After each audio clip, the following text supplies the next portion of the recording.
this is Marlene with Miami Ghost Chronicles, and I want to welcome you to another episode of Stories of the Supernatural. Wherever you find us, whether it's a video or podcast on your favorite platform, please like and subscribe to us so that you can get notification of when a new show is released. You can also find us on major social media platforms.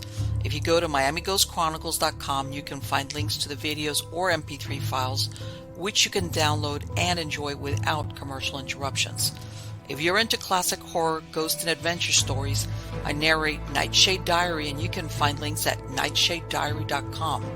If scary stories are your bag, and listening to encounters with cryptids, ghosts, dogman, and other weird creatures sends a shiver up your spine, then go to supernaturalstorytime.com for links to our weekly podcasts. Noteworthy news about the paranormal world, true crime, conspiracy stories, and anything that is just plain weird can be found at eerie.news or visit the Stranger Than Fiction Stories tab at miamighostchronicles.com. Please subscribe to my newsletter on Substack. Just go to mppellicer.com for a link. I want to thank you for being part of my audience, and I think you are all wonderful. Hi, how's everybody doing? Good, I hope. Everything is good here. I know some people have, following up on my last show, have asked me, so do you know what sex your pigeon is? Not yet. I sent another sample because I got, for those of you, I'm getting into the racing pigeon thing. And I had a pigeon that was sold to me as a male. And I'm sorry, it was sold to me as a female. Okay. And I don't think it's that because it attacked my other male pigeon. And it's like, what? So I sent it off for DNA testing with its feathers, and the first sample didn't take, and now I sent it back, and everybody's asking me, what are you going to do? Have you gotten back? No, I haven't gotten the results yet. I'm waiting. I know they received the second set of, because I don't do it with blood. You could do it like a blood, or you could do the feather. And I did it with feather. This time I sent like 3 different feathers. So let's see, because yeah, that's important. But yeah, that's what's happening.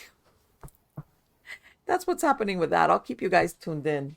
Like I said, I'm still here working like before. Let me see if you can see it. You can't see it because of the light. Yeah, I'm still working on my, yeah, there you go. This is like what a pedigree looks like. But I designed my own one in Excel, and I'm filling it in. But as you can tell, the lettering is really, really small because it goes back to like great-grandparents. So I have to sit there and basically fill in it. It's like, but again, and I'm going to repeat it, what I said in the last show. In racing pigeon world, obviously besides winning, pedigree is everything, because there's certain strains from certain, what they call lofts, that are known to be winners. In other words, if you can get a trend where your pigeon has a background and becomes a winner, which again, that was news to me. The pigeon world, as far as the racing pigeon worlds, you have what they call derbies or races, which bring in, you could get thousands or even $1 million in if your pigeon comes in. Usually it depends, 300-500 miles, things like that. It's a world unto itself. Believe me, I'm on a learning curve on that.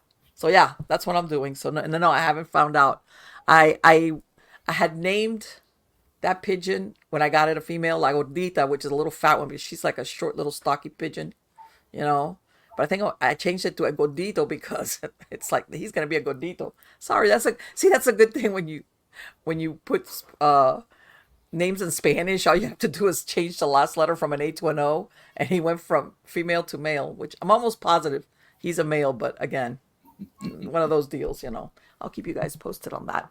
But anyway, let's get on to the good part, and the good part is who is here today. With Stories of the Supernatural. He's been here before.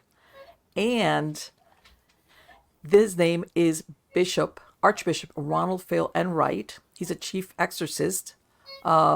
He's world-renowned with over 4 decades of experience in the Ministry of Exorcism. He's conducted thousands of confirmed demonic assessments and possession cases, earning him recognition across the globe among various independent Catholic jurisdictions. He was ordained to holy orders in 1976, became a bishop-elect in 1979, and was consecrated as a Catholic bishop on June 25, 1982 by Archbishop Gregory Michael David Voris of the Sacred Order of St. Michael the Archangel, traditional Old Roman Catholic Church. Archbishop Enright adheres to the faith of the 7 ecumenical councils and the 3 ecumenical creeds. In June 2022, the Pontifical Catholic University of America recognized Archbishop Ronald Feyl Enright's essential contribution to the field of exorcism and honored him by naming him the honorary president of the university. In the 1980, Archbishop Enright created the process, which is now used worldwide by the clergy in their investigations and assessment teams. Help me welcome him. How are you doing today, Archbishop? I'm doing very fine, very fine. Thank you for asking. On the contrary, because let me ask you, did you retire now from working with exorcisms? I have tried many of times. I'm saying that I'm semi-retired now. Okay. I do have a predecessor, and he'll be stepping in probably sometime when I step down. When that's going to be, I don't know. Right, exactly. Years, so now this year makes 49 years in the Ministry of Exorcism. 49 years. 49 years. Can you believe that? That's a half a century. I mean, so you must have seen everything. Oh, I've seen stuff that I can't even talk about. Let me ask you, if knowing what you know now, and I think I know the answer, but I'm going to ask it. Knowing what you know now, if you would have known what was coming your way when you started back in the early 80s, would you still have gone forward with it?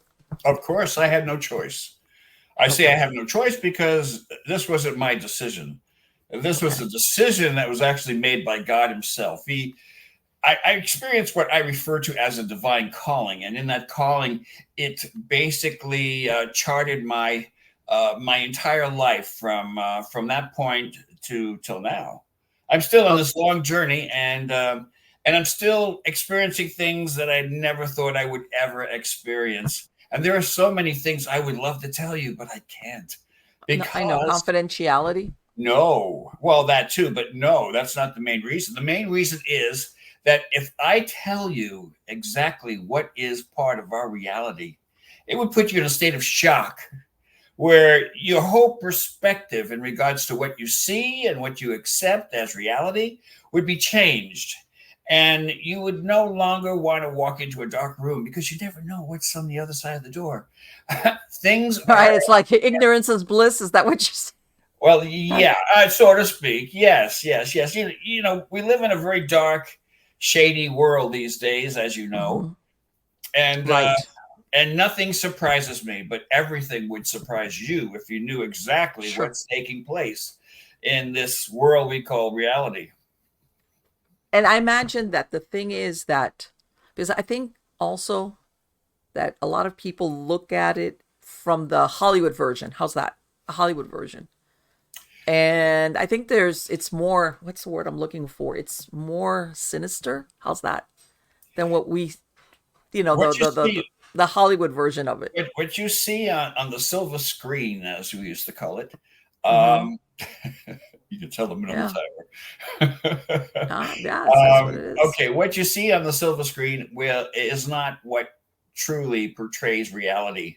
The darkness can never really truly be portrayed, because if it was, we would all probably be shocked and shocked out of our bodies, and become mummies or zombies or something.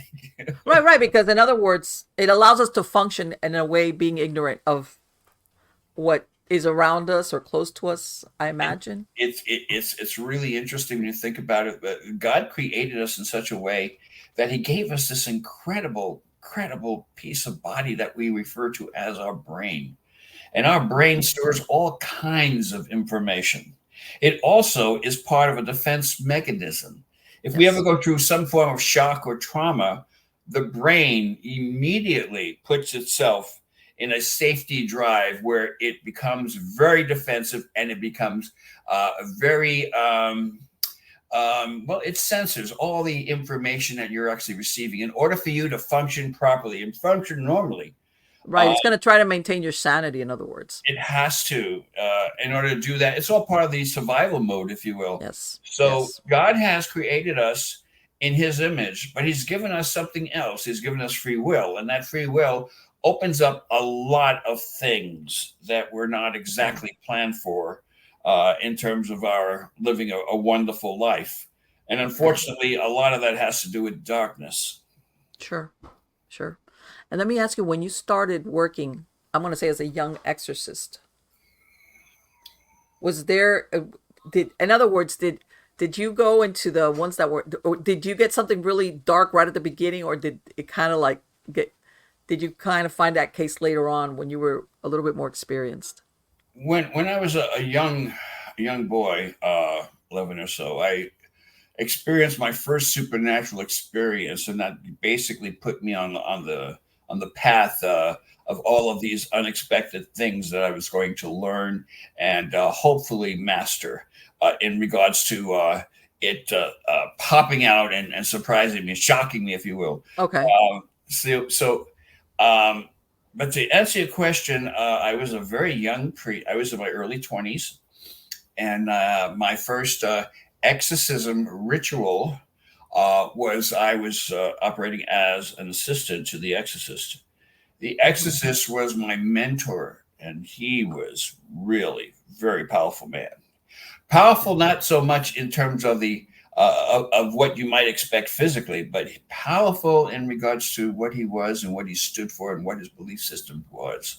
And as a result, you can just sense and feel his presence when he walked into a room. I'm sure the darkness would also sense his presence, and they It's like, would. oh my God, him again. Oh man! And so as a result, when I first saw my first experience, my first ritual, I was assisting. I was reading, reading the book, the Roman ritual. Of course, the exorcist was actually performing the ritual, and I was reading all the responses. And then I saw what I thought I would never be totally, completely surprised and shocked about in regards to what actually took place. So what happened was my entire body reacted to the whole experience. Now, when you see something for the very first time, you kind of like sit back and you have to kind of look at it and say, man, does this really happen? Or am I imagining these things? And then when it becomes crystal clear that you are actually in the entire scenario and what is happening is very supernatural, and these things cannot be explained. They can be theorized, and of course, we use past cases, but the point is every case is different. Every demon, is it has an individual personality, if you will. So when the person, and of course, understand too that demonic possession is very rare. Maybe out of 1,000 cases, we're looking to get one that's really genuine. And then maybe another, 2 or 3 that might be a demonic oppression, or maybe even a demonic infestation, which is more common, which we could talk about. That's when the house would appear to be haunted, would take on a personality of itself. And of course, the house doesn't have the personality. It's the demonic behind it. And the demonic, when it takes over a place, a dwelling, whatever the structure is, it becomes part of it. And so it becomes very, very scary. I could remember the very first time I actually experienced what I refer to as something that's totally unexplainable, where you could hear the whispers and the walls would start talking. You could hear and feel the vibrations in the air. We live in a world full of vibrations, but your senses are heightened when you're in that situation. And when they are heightened, you're aware of everything. So you could hear the vibrations in the air. You could hear the sounds the walls are making. If the walls might be growling, they might be actually, giving you a sensation that you are in a lot of trouble because you're in the muck of it.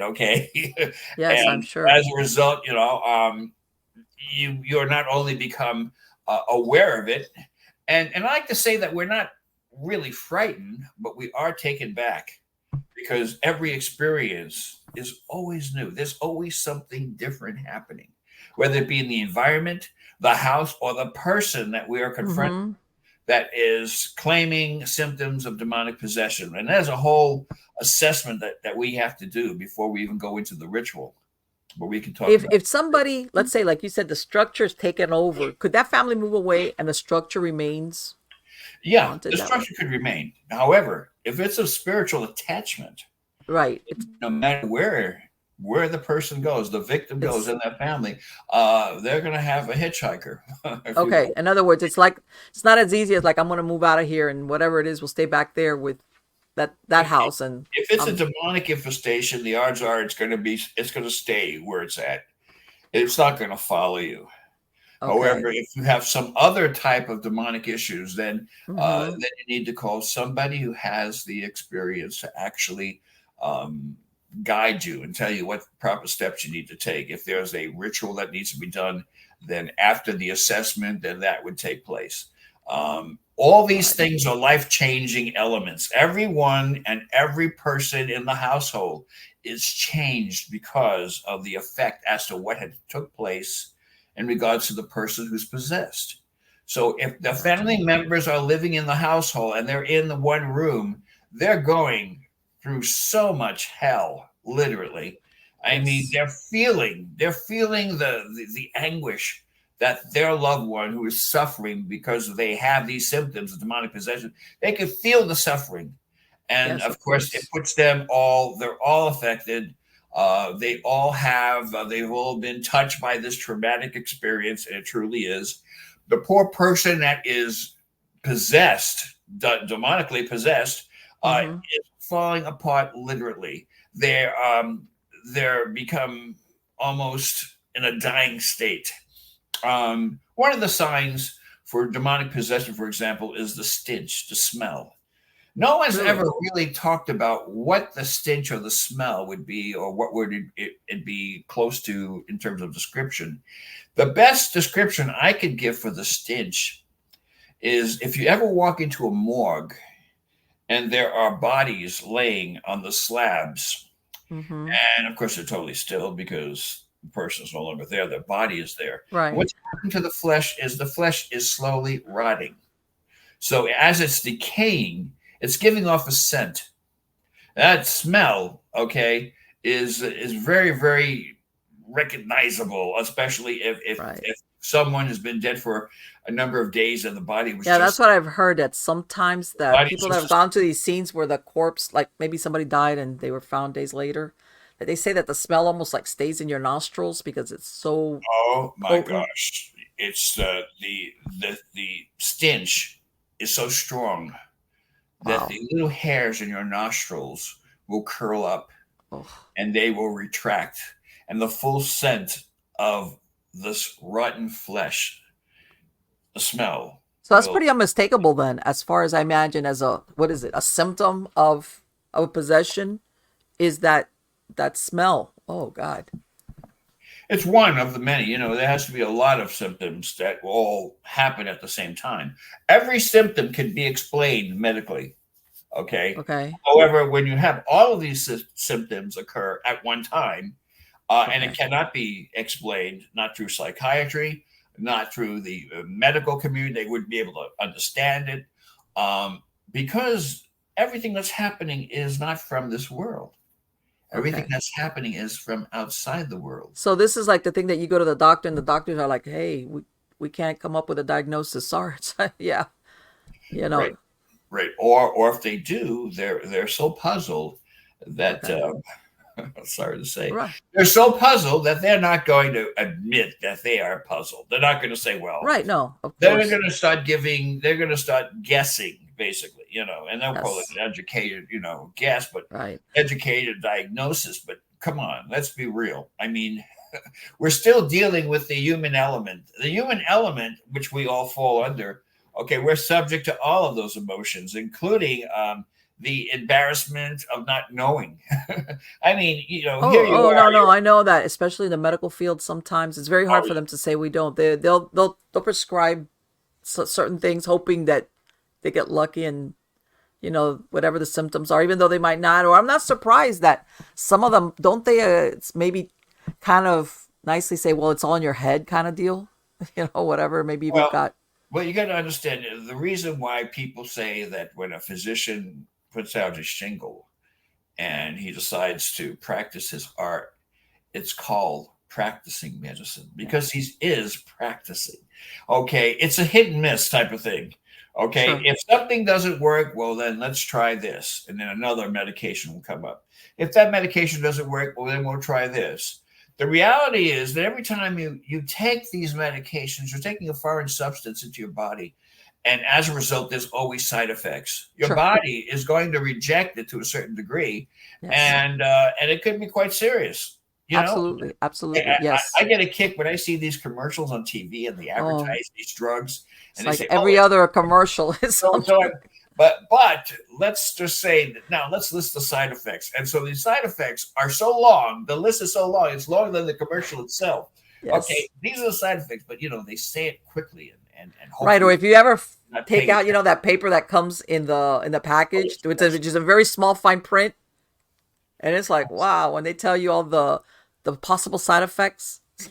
I used to have really good eyesight at one time, but then I started reading labels. And that I was like, oh, Get it? yes, My gosh! And you don't have the proper lighting, you could go blind. yes, and it's on purpose. I think, yeah, And it's if like, that's yeah, the they want case, to your like doctor will prescribe discourage. another medication. Right? They don't want you to like really start because you might read what the possible side effects are, and you'll be like, yeah, I don't think I want to take this. Yeah, Let me ask you, have you ever had a doctor? Because I know sometimes these doctors, they won't say it in front of other doctors. Have you ever had a doctor come to you privately and say, I think I might have a patient that has some type of demonic possession or something going on? we have referrals all the time All from right, the there we go. medical Okay. community. We have referrals from the psychological community. Okay. We have a couple of physicians who are part of my organization who are psychiatrists, medical Okay. doctors. And so, yes, we that and you see you have two schools of thought. You have the traditional physicians who will say to you that everything there's a cause and effect. Okay, which I agree to a certain degree. There's a cause and effect. So therefore, if there's something wrong with the body, then there's some kind of alignment that's not quite. It's not lined quite right. Something is wrong with the chemistry of your body. So we have a solution, and then they'll bring out all these drugs. Now, the Right. drugs, of course, that they give you is maybe clinically proven, but let's face it, they're all experimental. Right. We react differently. Okay. Yes. There are people that are allergic to aspirin, for example. I could take an aspirin with no problem, but there are people out there that have allergical reactions to aspirin. You Mm-hmm. can't you can't um, you can't isolate one case and say it's a general thing. Everyone is going to be the same. They're all going to have the same reaction. Not true. Um, Exactly. each person is different, just like we have And people different. will develop allergies throughout life. You will, a lot of people think that if you're allergic to something, that okay, you're allergic for it to, or that, but you can develop, as a matter of fact, later in life, you can develop allergies to something that maybe years before you were not allergic to. Yeah, In well, case with the point that you made about the aspirin, yes. the old hypothesis from way back when is that is if you have an ailment that is persisting, the odds are that someone in your family down your family line had the same type of symptoms, and perhaps it's mixed in your genes. Right, So sure. it's Genetically, yeah. inevitable. It's inevitable that you're going to be sick based on some of the maybe poor judgments of past family members, or Mm-hmm. maybe as a result, their chemical makeup is not quite Sure, right, sure. and so Yeah, you have a that's predisposition towards it. Absolutely. so. I mean, that's one way but yeah, no, these down allergies. I've never had allergies until I got old. No, when I was a child, I found out I was allergic to penicillin, and I would have like what they call hay fever, which is you sneeze, Hmm. but they can never really pinpoint. It's just, hey, you just have those days, and it's one of those things. But outside of that, I've never really had any weird, allergies. But I know that, and I don't know if recently here It seems more and more people are allergic to more and more things. Before it wasn't that common to have an allergic reaction. And now you see people traveling around with EpiPens and they're allergic to this and allergic to that. And it's like, oh, okay. Well, Whatever. ever since the free enterprise was basically introduced to our society, these companies manufacturing companies, chemical companies have become extremely rich.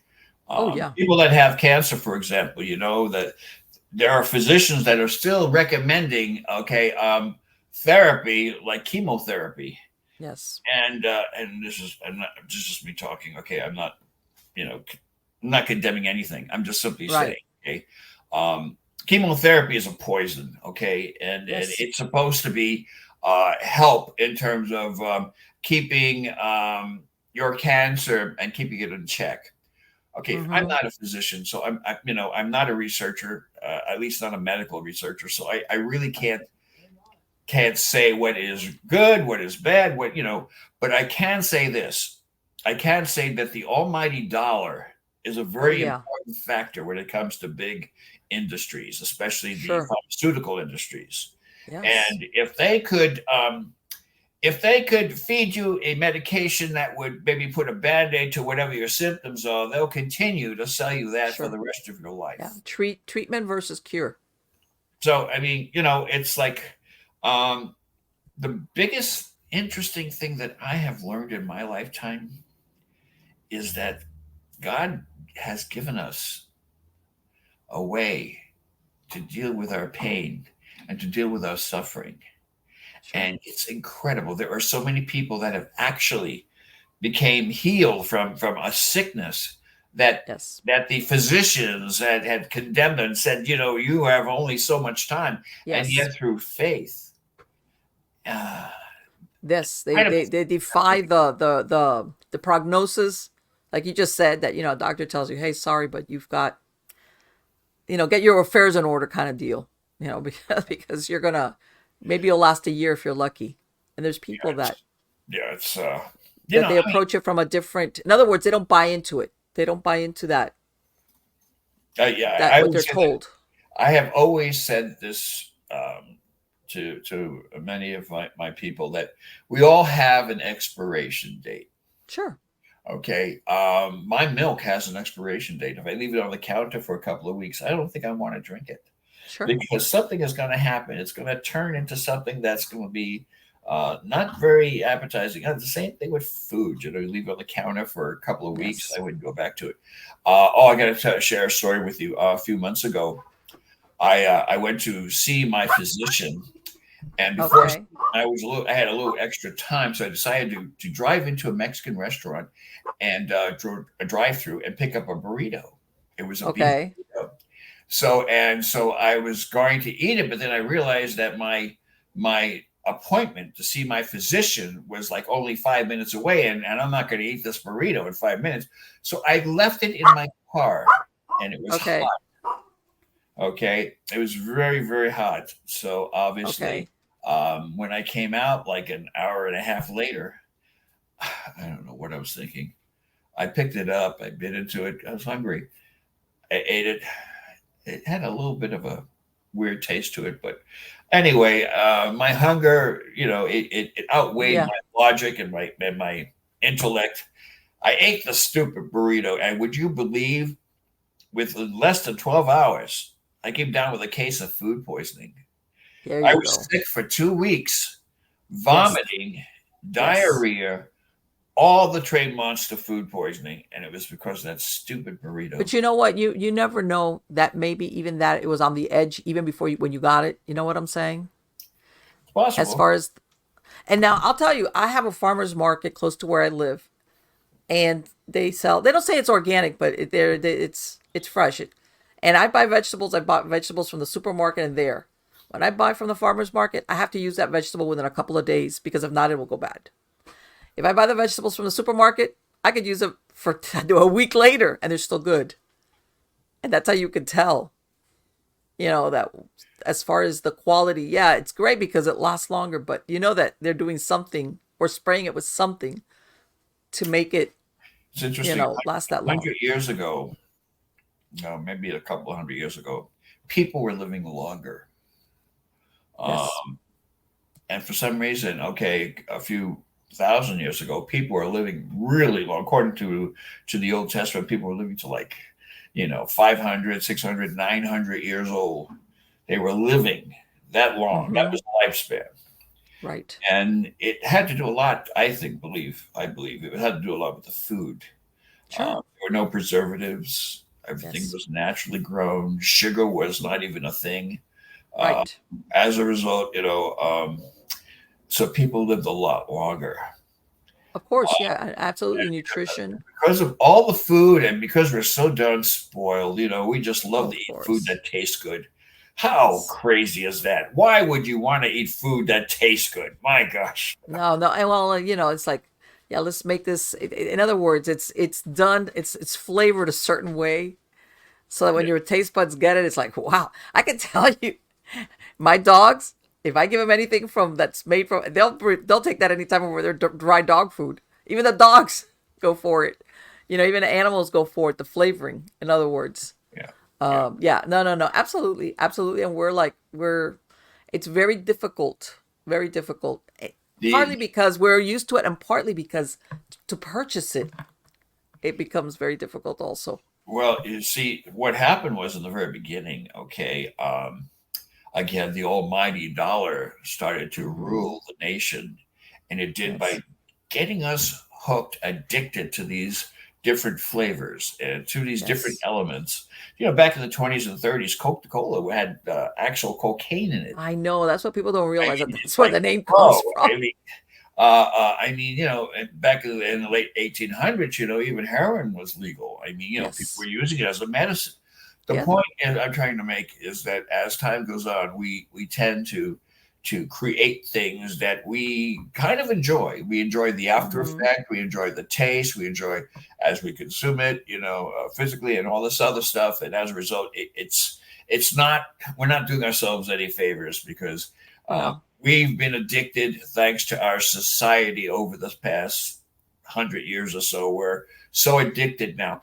There was a time, not too long ago, about 50 years ago, that the smoking tobacco industry would say you could smoke cigarettes and it's not going to bother I your don't know. It health. was promoted. It was like, oh yeah, Totally, like totally smoke okay. a cigarette and calm down. And then the candy factories, they started making these imitation candy, candy sticks.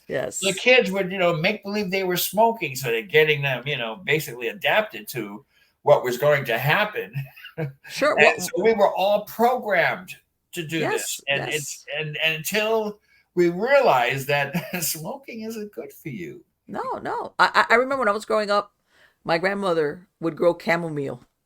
Mm, And if anybody was upset or something, she would go outside, she would grab a handful of chamomile, and she would make tea and she would give it to you, which basically it makes you sleep and it calms you down. But sure. this was her answer. Oh, you feel upset? Sit down. She would go make chamomile tea.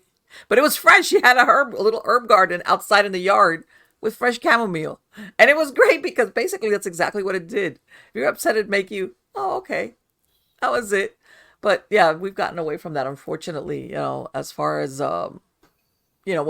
and then surprising. When getting back to the original point of what happens as far as medically, and then when we go looking for solutions to medical problems, it's like, yeah, well, it's based on this and this and that, and many times, I hate to say it, it's a question of, it's easier to take the pill versus saying I have to restructure my entire lifestyle as far as maybe what I'm eating or my lifestyle, what I'm doing. So it's easier to take a pill Sure. than to say, hey, I can't eat this, I can't eat that, I gotta do this, I gotta do that. People, myself included, you get like, oh, you mean I gotta like what? Give up sugar? Oh my god, that We're kind all of like, spoiled. I'm spoiled rotten. I drink coffee every morning and I have to yeah, have 2 tablespoons of sugar in my coffee. right. Everybody's like, Why? yeah, I don't know. I'm just, you know what? yeah, That's my only vice. I don't drink or smoke, yes, no, I know, which me is a too. good thing. But there But yeah, was, I will have my coffee in the morning. Yes, oh yeah, absolutely, but absolutely. there No, I was a totally time. agree with it. I Yes. totally agree that we're creatures of habit, but then of course, then I have my little dogs that everybody needs to. But Oh, let me ask you, when you were talking this thing about, when you were describing that you had gone out and you started, I guess, assisting with exorcisms or anything. So obviously you have all these years of art, and I don't want to say it because everybody thinks of the good old days, but as far as the nature of the cases that you've come across, is it worse now than it was then, or is it? Um, It's interesting. They're about the same, I would say. Okay. The demonic behavior never changes. Okay. It may present itself differently. It may use different vehicles to deliver its message or to Mm-hmm. attack you, but Okay. it's all basically the same. The same question comes up often as to what my opinion is in regards to, are there more cases now than, let's say, Yes. 100 years ago, 1,000 years ago? And a lot of people would probably disagree with me, but I say that they are probably the same. Okay. Okay. God is not making any more demons. So what do you Demons. think it was, that things were just not recognized, or they weren't dealt with, or what do you think? Um, no, no. What's happening is they're all being dealt with, and even when they're not being dealt with, even if they're being neglected, that's still being Mm-hmm. dealt with it to a certain degree. Again, Okay. depending on your perception. But cases from, let's say, 1,000, 2,000 years ago are identical. Okay. As far Exact as what, the amount of symptoms and everything? cases then that they are now. The only Okay. difference is that we live in a space age, if you will. We have the Okay. internet. We have Yes. all of these devices that will help us to see what's going on around the world. So now, for the very first time, we could see what's happening in Africa. Yes. We could see I what's agree. happening in Poland. We could see what's happening in the UK. Okay. Across the planet, we could actually see what's going on. And Okay. so that's where the numbers started coming in. Oh, well, the numbers must be going up. No, the numbers aren't going up. They've been there Our all along. reporting system is so advanced that we can see what's going on. Okay. And that So makes sense. Yes, yeah, absolutely. and I started to talk about demons. Demons were angels that have fell from heaven. Okay, there are no more angels that Okay. are falling from heaven. All the Okay. ones that have fell, Are and the here. scripture says that they're 1/3 of the angels. When Lucifer was thrown out of heaven, 1/3 of the angels were also thrust out. Followed Lucifer. Those fallen angels became demons. So there are no more new demons. Demons don't have baby demons. Demons don't go out Mm-hmm.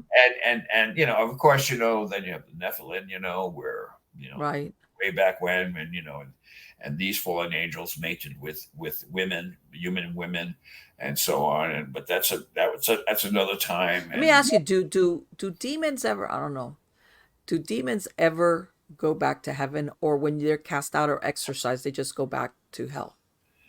No, demons, they made their choice, okay, Okay. and as a result, they decided to follow Satan, and by doing so, they their allegiance is with Satan. Satan is the prince of this world. Satan is the ruler of this world, according to the Okay. scriptures.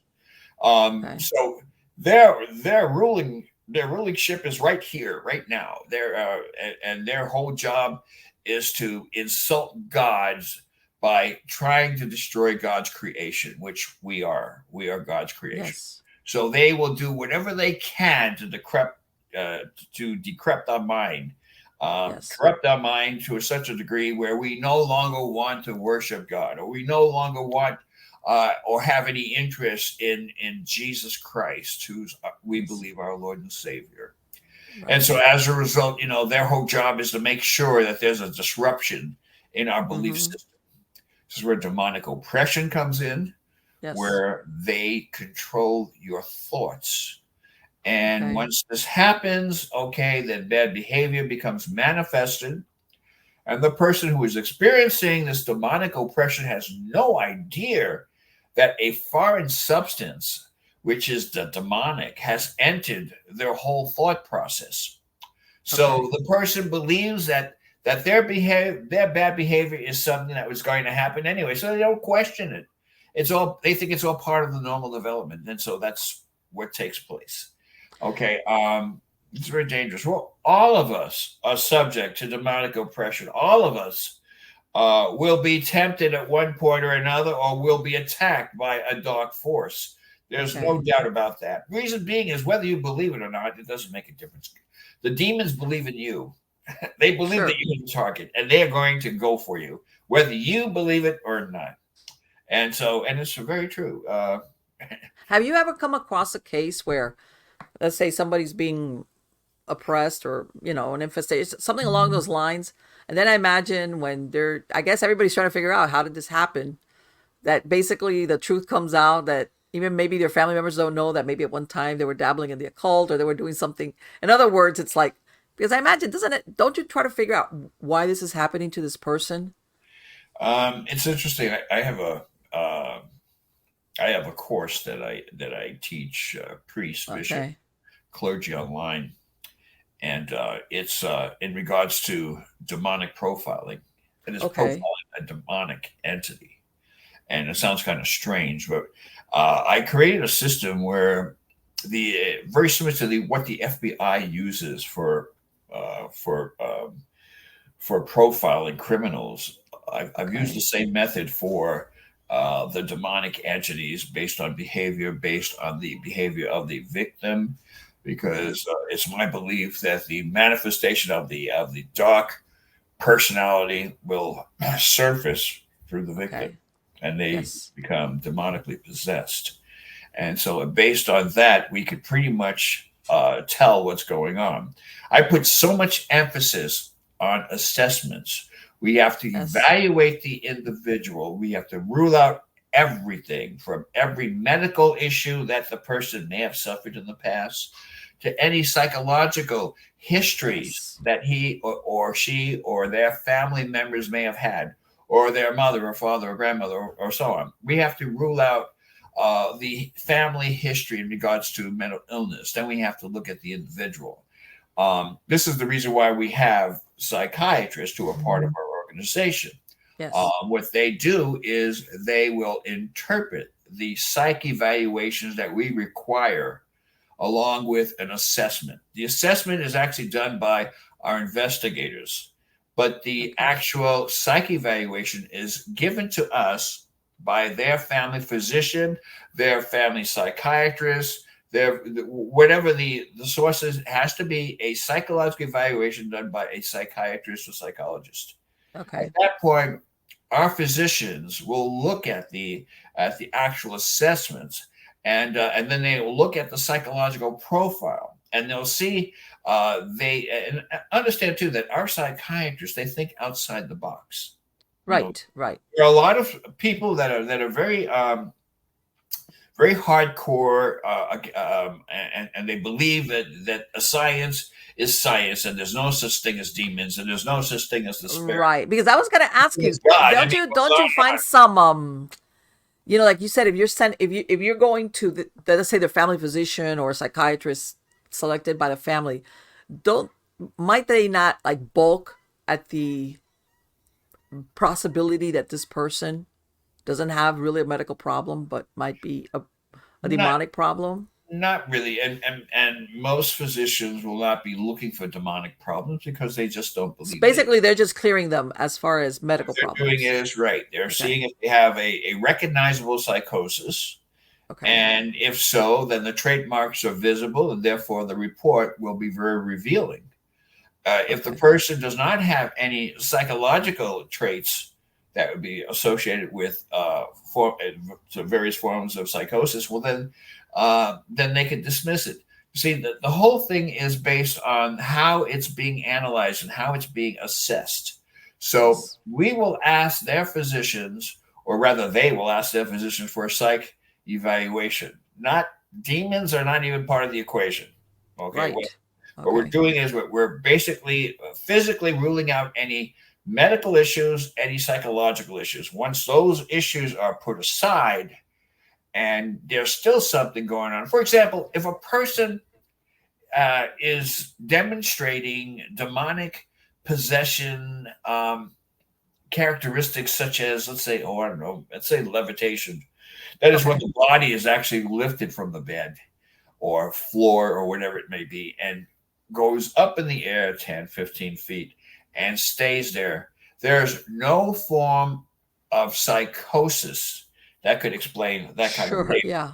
That had nothing to do with it. That's definitely supernatural. That's Right. something that cannot be explained.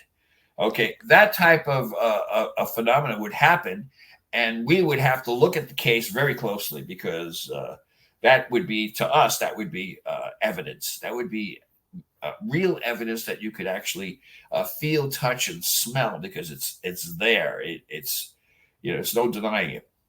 Could a So, person go through years and years of having a demonic influence before oh they yeah, actually get exorcised?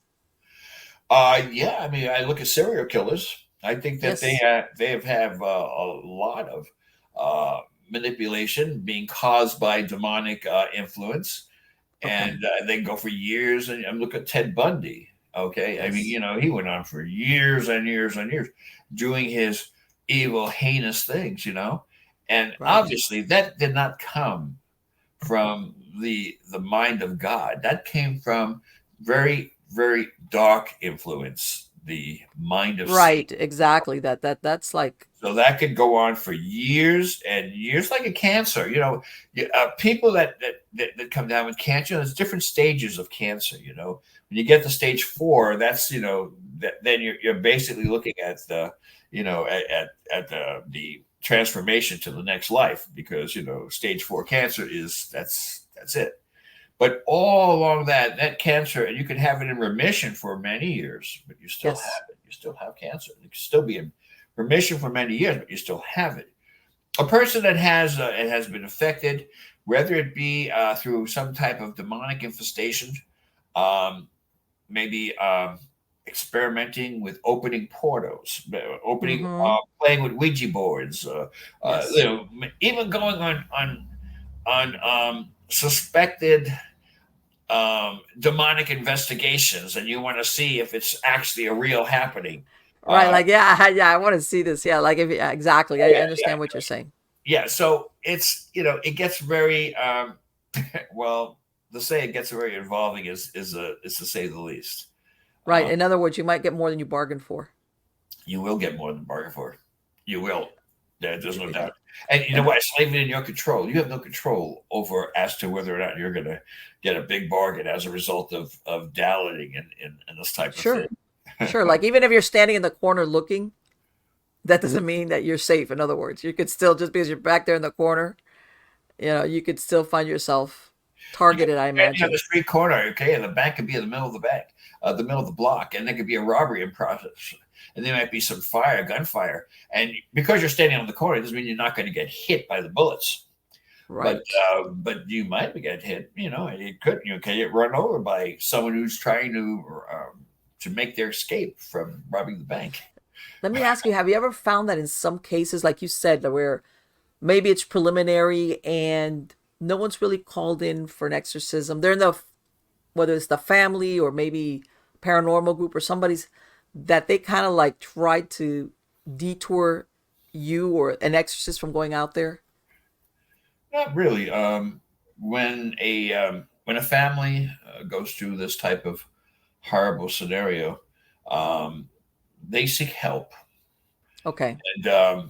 and sometimes the help they're seeking uh, would not be able to accommodate them, because Right. let's face it, not everyone does what we do. Mm-hmm. Um, I can tell you a lot of stories about that.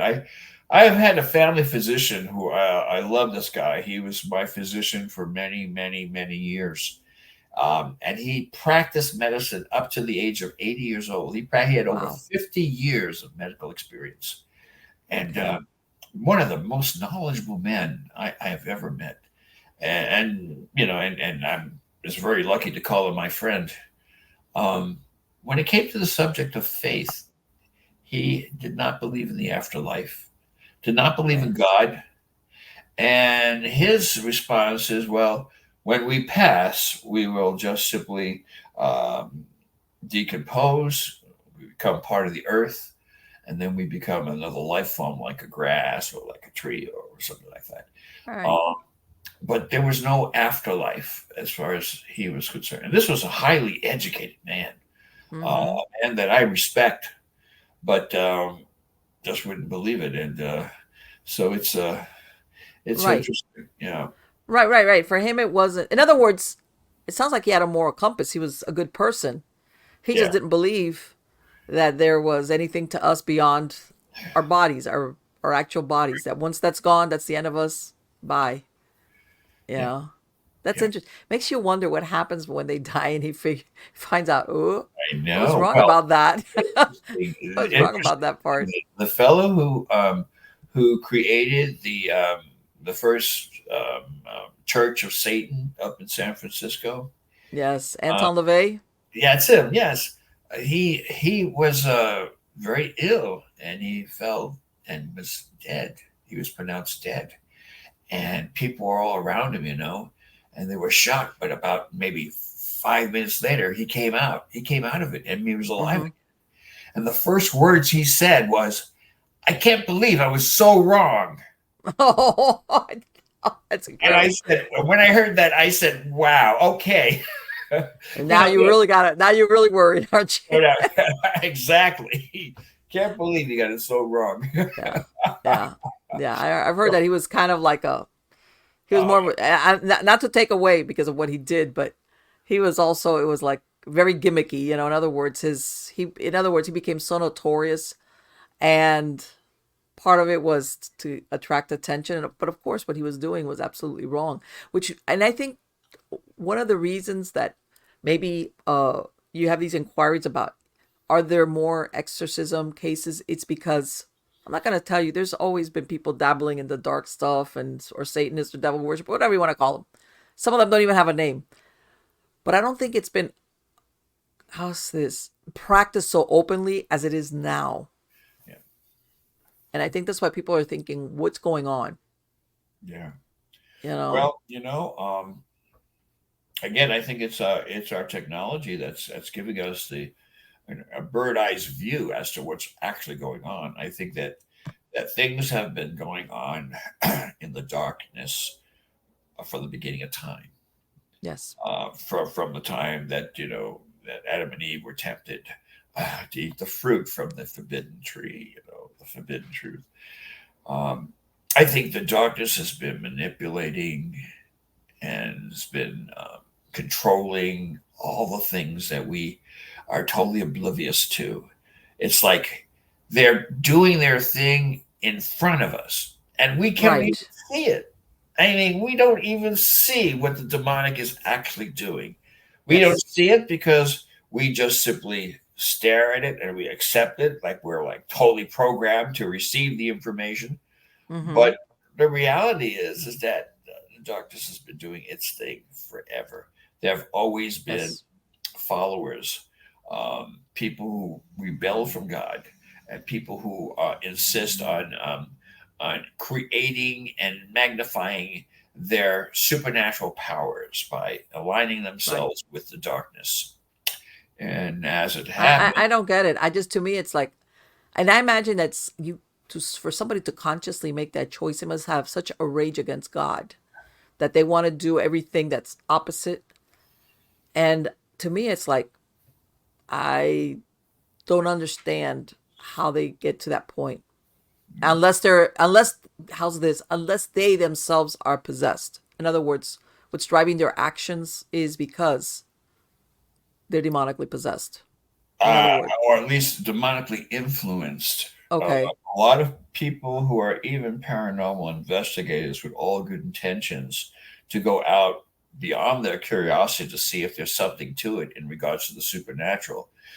Beyond that, they go right, out because they're interested in seeing firsthand what people just talk about. right. They want that shock and awe. They want the It's shock like, of it, and by doing that, they're really basically, and of course, a lot of people will probably disagree with me, but I will say that a lot has to do with how much interest they have in hmm, this dark element that they're willing to see firsthand.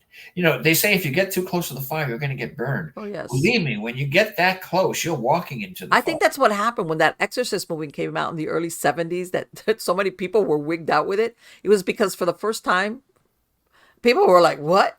You know, we were up to then, I don't think any movie had come out that was like that realistic or dealt with that theme that way. And I think that a lot of people just, I remember where it was like, I remember, I was very, very young, but I remember it made the newspapers and everything where we were running around and clergy were getting overrun with requests for exorcisms and things of this nature. And I think, like you said at the beginning, people like live their lives in this ignorant bliss, and then they saw that movie, and it was like a that like that could happen. Does that really exist? Kind of thing. I want to say I don't know if that was a good or a bad thing when that movie came out. Who's to say? We all have different opinions about it. I could tell you one thing: ever since the internet, there have been lots of people that have been influenced by lust, that have been influenced by Yes. total insanity, Yes. being influenced by things they would have never been influenced by Yes. Absolutely. I on agree with that. the I agree internet. with that. So the Yes. technology, as it becomes developed, they say we're going to have in like 10 years, we're going to have images coming out of the computer that will be 3D, which will Right. Yes. put on a whole different look on pornography. We'll put on a whole different look on a whole lot of things. And Right. in fact, even today, they have a device. It's an app that you can get on, and the app is actually an AI personality that will actually Yes. talk to you and Yes. actually create a relationship with you, where you're Yes. having a relationship with this bot.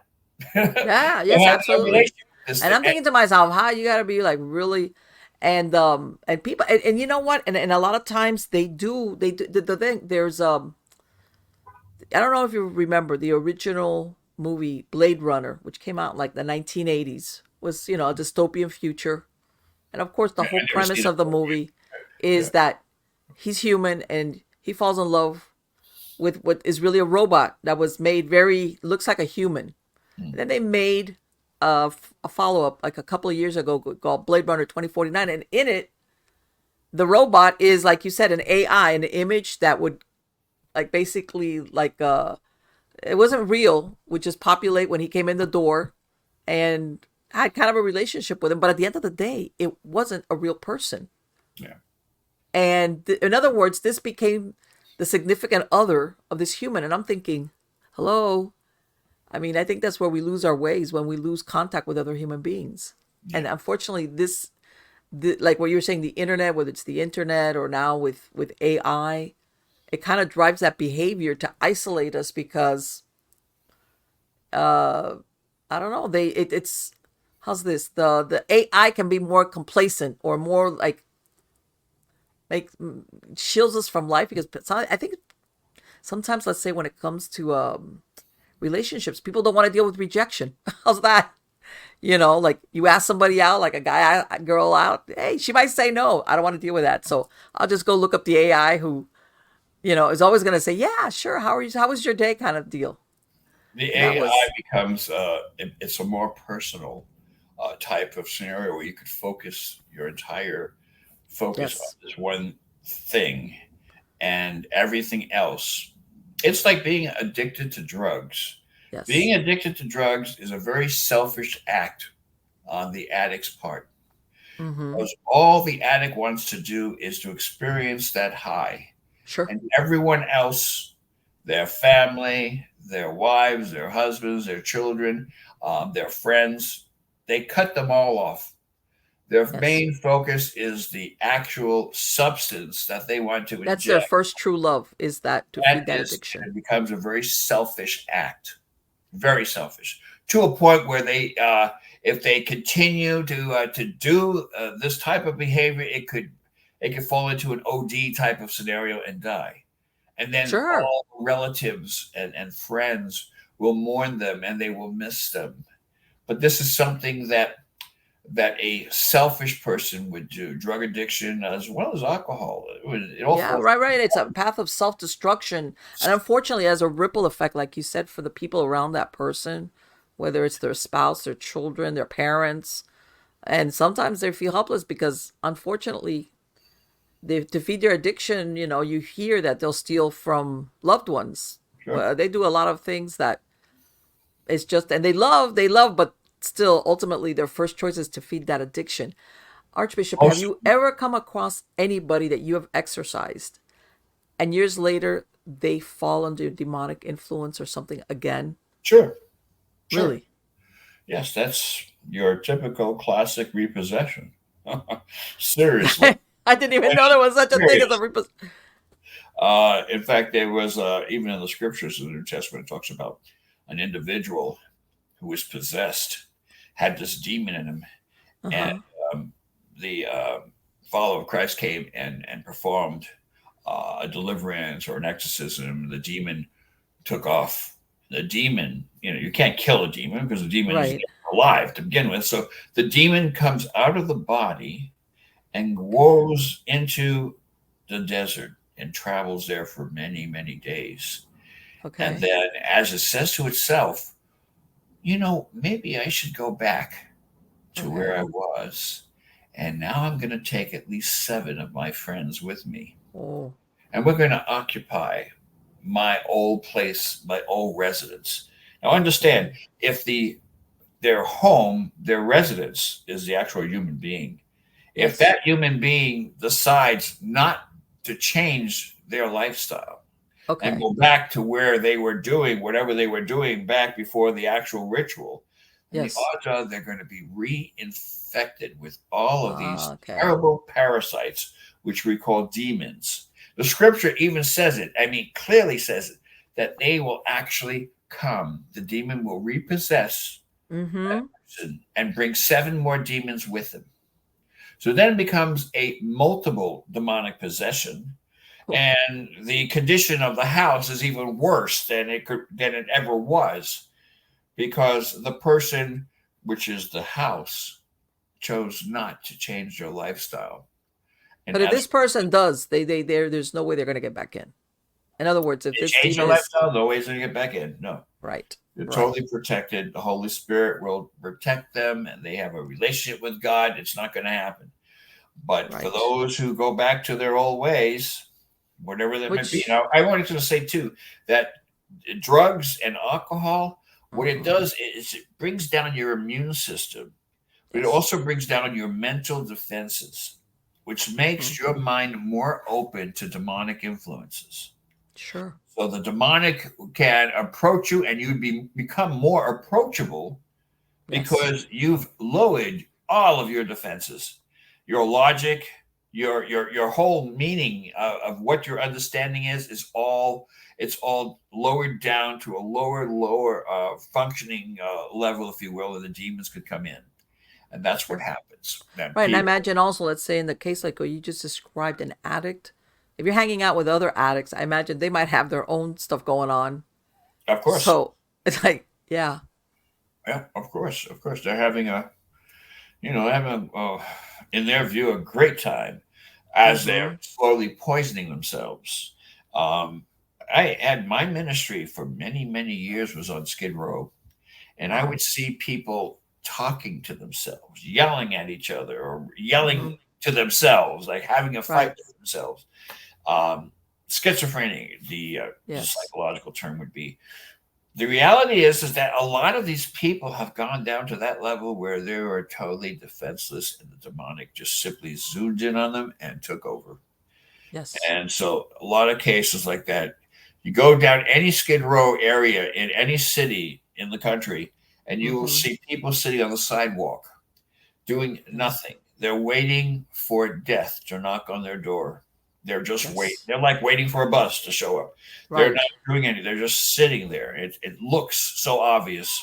It's such a shame. It's just a shame. But that's our world. That's the world we live in. It's our world. Right. Right. For them, it's like that all the things that motivate a normal person, something that they look forward to, hope, or interests. I imagine those things are gone. Yes, So absolutely, they're absolutely. just like you said, waiting for something to Waiting put me for out of my death. misery. That's it. That's it. Some of them even become suicidal, and it's Sure. because of their thoughts, their dark Yes. thoughts that translates into something that they need to do. I have been in many of demonic infested buildings, a lot of Uh huh. hotels, Skid Row hotels, I where people imagine. have committed suicide. I remember one person, he must have been in his 20s. And in these old buildings, they used to have the exterior pipes exposed on the ceilings, and Uh-huh. of course, that running water would go through there and things of this nature. Well, I saw an individual throw a belt around this pipe, Okay. the other end to his throat, and he was dangling there and hanging there. And he Wow. hung himself and died. And Okay. so I'm passing in the hallway because I'm seeing, all this commotion going on. There's like Right. three police officers. There's one outside the room, this hotel room.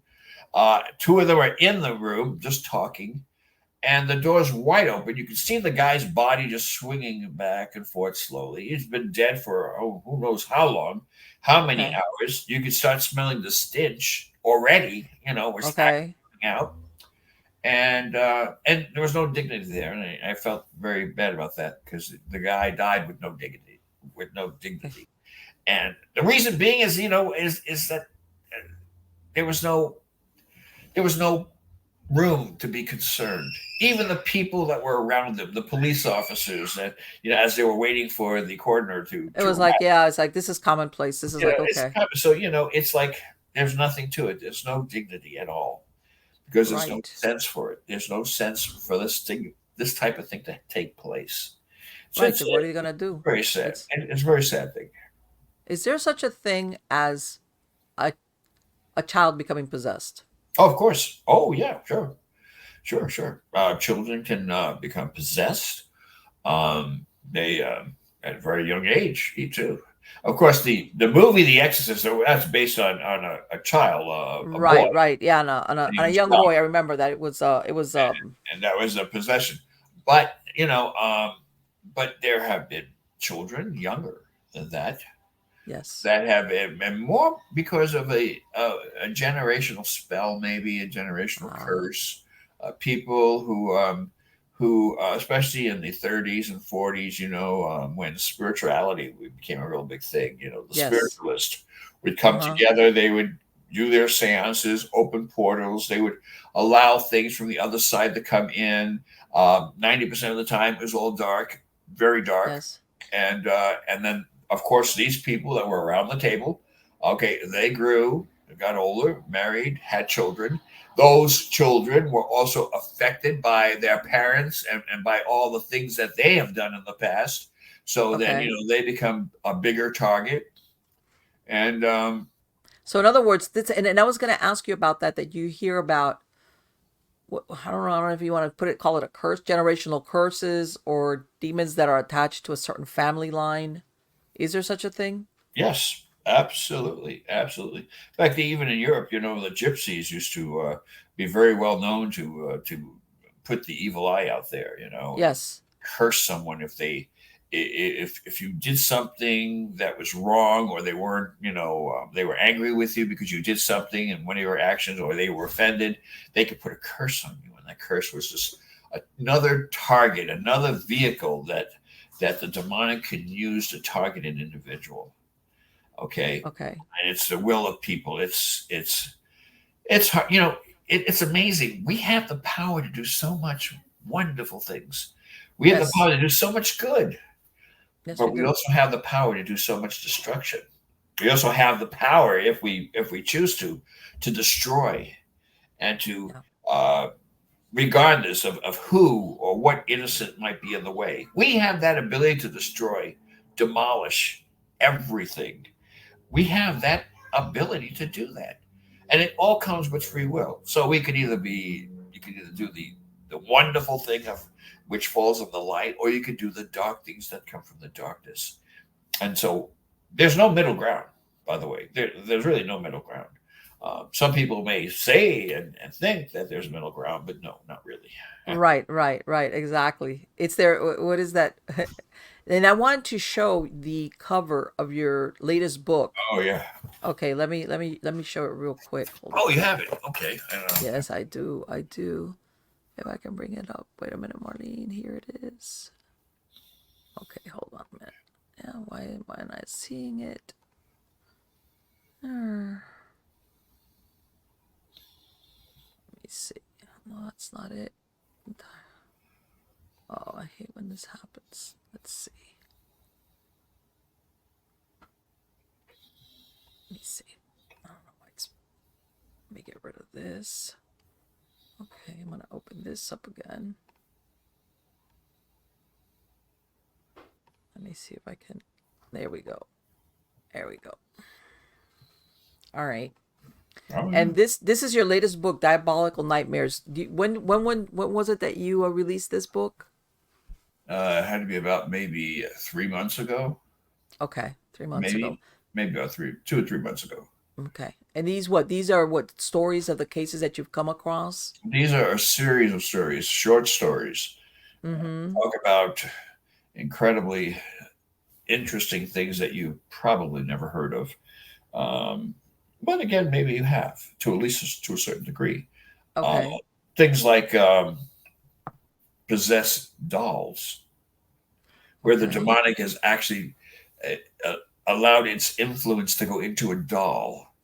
Okay. Okay. A series of a chain of events that take place from that point, where the doll becomes more than just a piece of plastic, an image of a person, but comes alive. Let me could how's this? Could you have somebody, a dark practitioner? Like can they put a demon into an inanimate object like a doll? They can't do it themselves, but they could Okay. ask the demonic, the dark, Okay. to Okay. do it, and perhaps maybe with some elements, some Okay. dark elements they could put into the doll, I and see. I could tell you what the dark elements are, but I don't think that would be necessary. I will Right. tell you that they are obscene things that can be placed into some, whether it be a doll or Mm-hmm. a cedar chest or a Okay. coffee pot or your stove, your car, whatever it is. You put these elements and you put them together and you release something that's very dark, Okay. and things could happen. You've heard of automobiles actually being taken, controlled supernaturally, things Yes. happening. Yes. Malfunctions will actually happen when the person's driving. Um, Yes, I've heard of that. many things like that. Things that you would never even think of. Um, Right. I I like to um, I try to put the my ideas in such a way where people can understand and not be too frightened, but understand that if you are going to be frightened, it's going to be for a good reason because you're Right. hearing something for the first time. These are things that are not exactly talked about, and for Okay. good reason. Okay, there's only a few of us that actually do this. I'm That is sure. right about these things as well. Only a few of us. And the I can reason, imagine. Don't you sometimes run into maybe some potential exorcists that say, "No, I'll pass. Not interested." I'm basically kind of scared of that. you mean like a clergyman who wants to do, Yeah, yeah, yeah. That's like I wanna.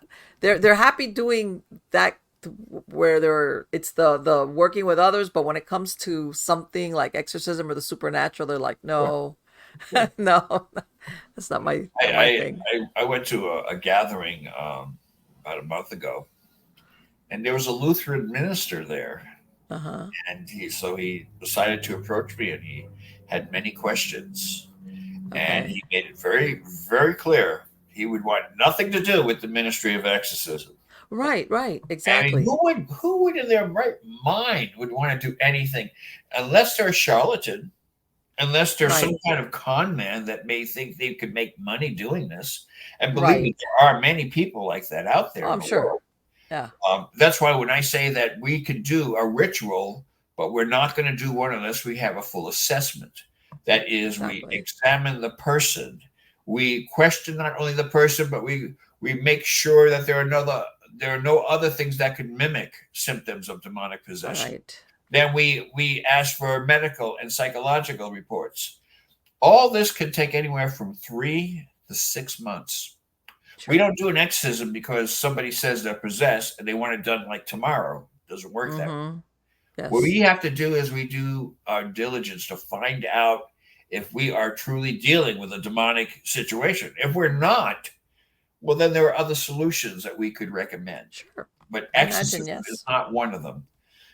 Exorcism is you're not only opening up the powers of God, but also you're addressing the areas, parts of the darkness in this world. You're addressing the demons, and it can be extremely dangerous. If you don't know what you're doing, and you just call yourself an exorcist, and you do a ritual, at least to the Mm-hmm. best of your ability, Right. and of course, you do it for all the wrong motives. It could be attention. It could be Oh, yeah. for Or just because you think you can. whatever it is. What could happen is the danger there could be that the person, the victim, will still have the same problem, but it Mm-hmm. might feed more into their psychosis, especially if they're not Right. possessed by a Sure. demon.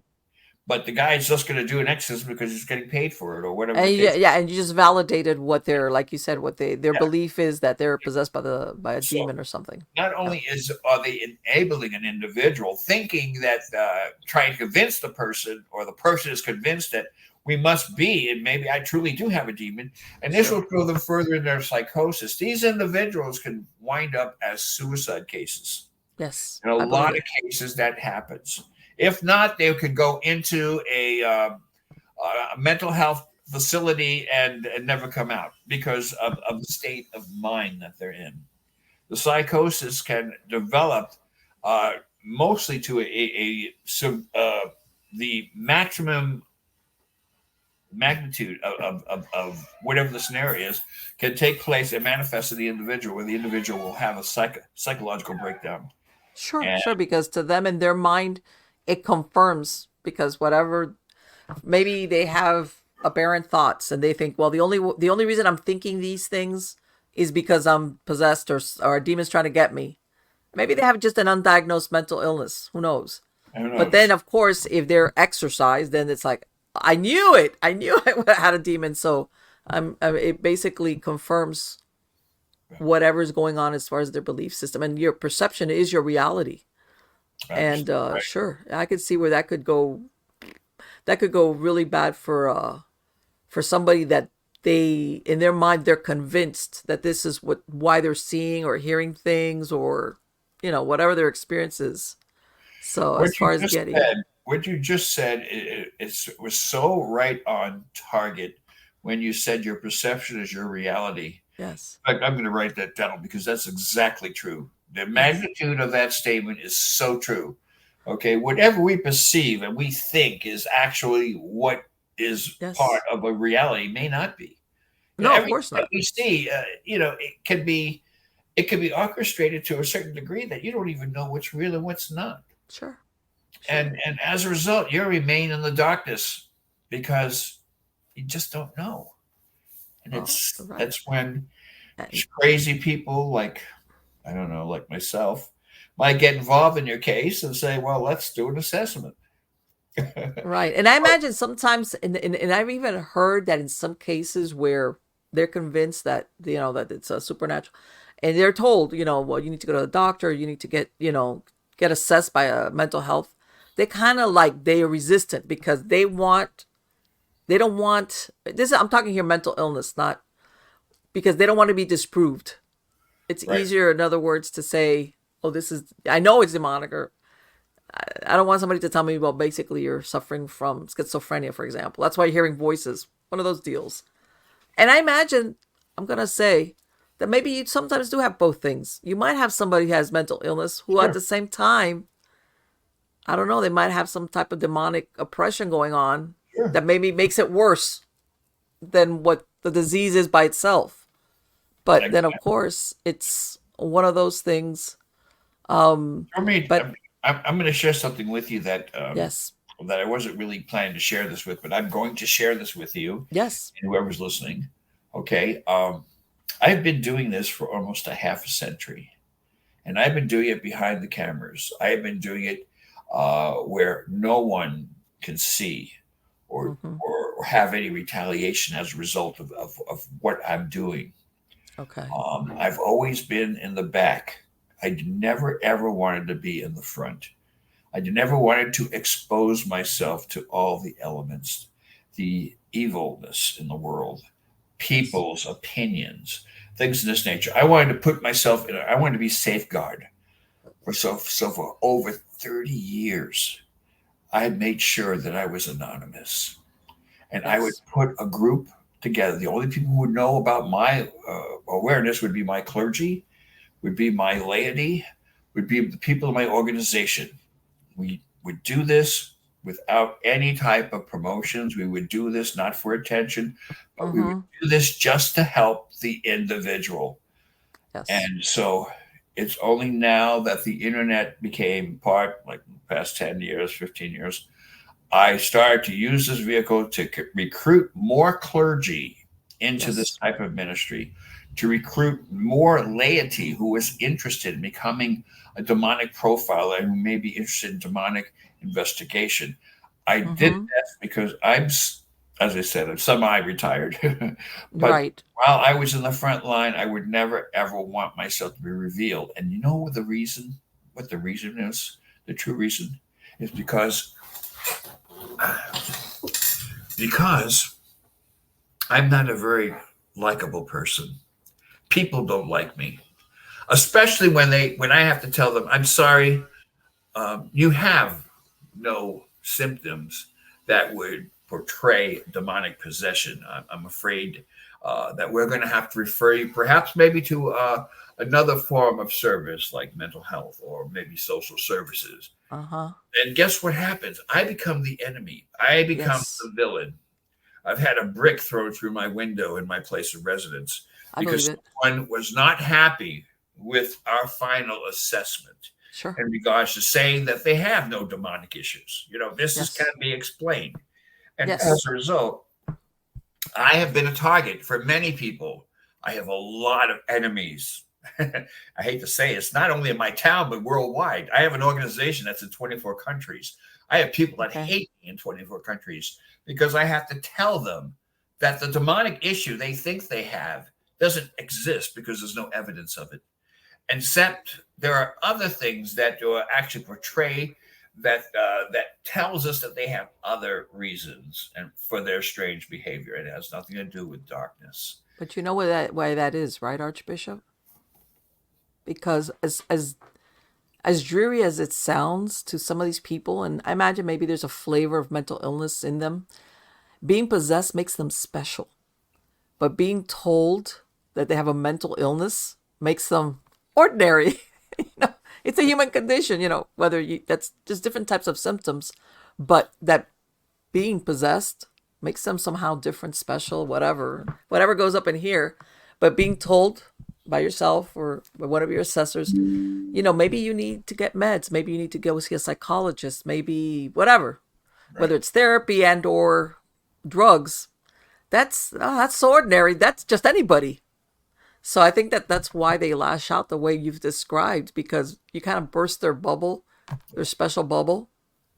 Um, and again, I want to say in some cases, they might even be passing on the responsibility of their conduct onto the demon. Whatever it is that they're indulging in or doing or whatever. It's easier. I tell everybody, once upon a time, and I don't know if you remember, there was a comedian called Flip Wilson. Oh, sure. You remember that Flip Wilson was "The Devil Made Me Do It"? This was his comedic. It was Yes. like, this is the easy way to get out of it. When I do bad things or make bad decisions or whatever.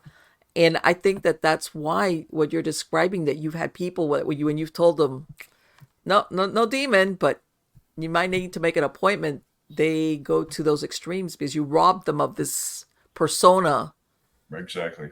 that they've created, that they are, which is stupid, because if you think about it, what's got to be the worst possible thing that could be happen to a human being would be some type of demonic possession or infestation or oppression or whatever. It'd be like, why would you want that? Are you crazy?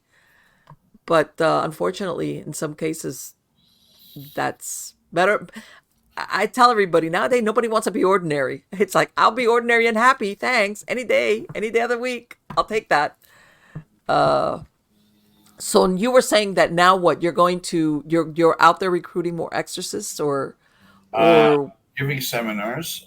okay, In fact, I have an engagement in October in okay, Defeating the Demonic is called, and it's okay, It's already out there. If people want to go to my website, it's Okay. www.orderofexorcist.com. Okay. They can find out more about what's going to happen in October. We had one last year, Okay. and we were packed out. There were a lot of people that were just had to come, and Mm-hmm. and so I was there along with four of my colleagues, and Okay. so we talked about our cases. We talked about who the enemy is, why we're fighting the enemy, and why we're at war, and why the war, the battle against good versus evil, is a real scenario. Yes. Yes. And, Yes. and so we talk about that. This year, I'm going to have a couple of more people that I have invited who will sit on the panel. Mm-hmm. Oh, which reminds me also, I also have a podcast. I Oh, have okay. a podcast which I have to talk about because Yes. what our monthly it's very I think it's very unique. Okay. Our podcast is about people who are possessed right Okay. then and now in real time, and who contact our show Oh my. and who wants our assessment done. We give a preliminary Okay. assessment. We have a psychiatrist who is in Okay. our organization. I'm a psychologist. I I have didn't two know other that. I have two other clergy that are not only clergymen. One's a bishop, and also a mental health specialist, and the other one is an incredible man. He has been in the ministry longer than I. He's Okay. 93 years old, Wow. and he has been a missionary in Africa for 40 years, dealing with demonic, voodoo, all kinds of things. Yeah, He's they have the in some parts that they have that muti magic, which is the human yes, sacrifice, which is yes, pretty dark. That's pretty yes, dark out it's there. Yeah, very that. dark. Yeah. But Yes. our panel is going to consist of four people. Yes. I'm going to be hosting the show, and we're going to have a recording of the individual where you'll hear the emotion of Oh. the individual. We'll hear what they're going through, um, Okay. what horrors they're going through, and they will articulate that. It's going to be addressed to our panel, and our panel is Mm-hmm. going to make a preliminary assessment and Okay. diagnosis right on the air. Is this So the podcast is yet? You're already. podcast is yeah. If you go to my again my It'll be website, on your website. on Okay. the website, yeah, and it's going to be it's going to be in May.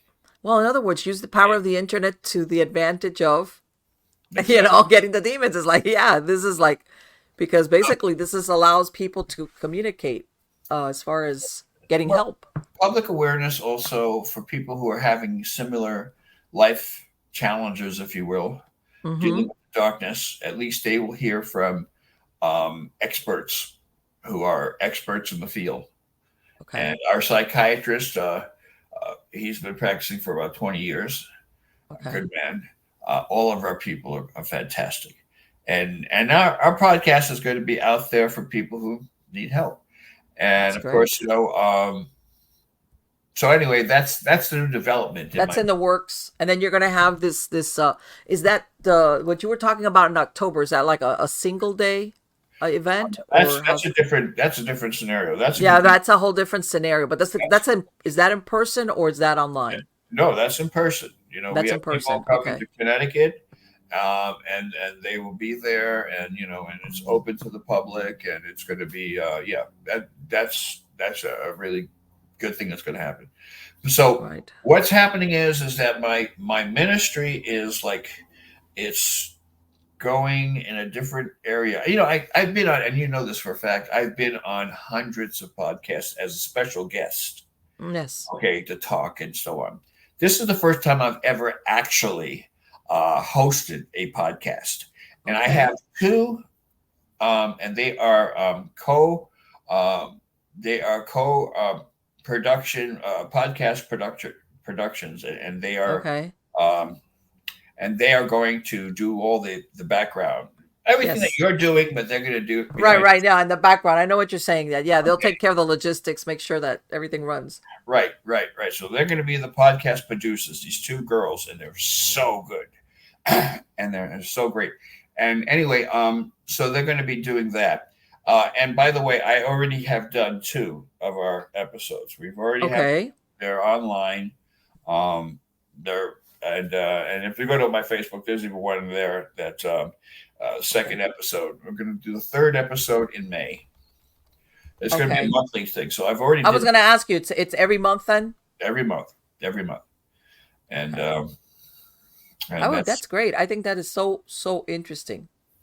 Okay, as far as the possibilities, that's what I'm saying. It's almost like you want to go ahead and harness the power of the internet to the yeah, advantage of how is the light versus the darkness.